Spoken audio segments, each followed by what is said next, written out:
Критичниот период со повремени прекини во водоснабдувањето или со намален притисок во водоводната мрежа се уште не е надминат. Во комуналното јавно предпријатие Водовод потврдуваат оти и понатаму максимално се ангажирани сите расположиви капацитети за одржување состојбата во рамки на актуелната воредна ситуација што трае веќе трета недела.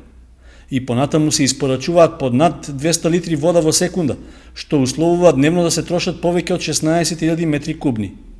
Апелот за рационално трошење и за спречување на нелегалното користење, односно на кражбите од водоводниот систем, до некаде дава ефект, иако се уште не може да се рече дека состојбата е стабилизирана.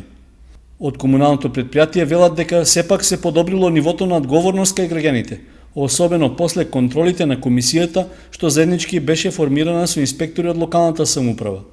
Сега за неколку пати е зголемен бројот на пријави што пристигнуваат од соседи или минувачи кои реагираат на непотребното трошење на водата од страна на нивни сограѓани.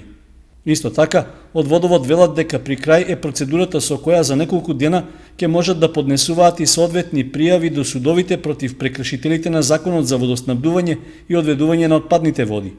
Со оглед што нерационалното трошење, односно кражбата на вода, се третира како кривично дело, пријавените ќе се соочат со судски постапки, од кои се можни и повисоки парични казни.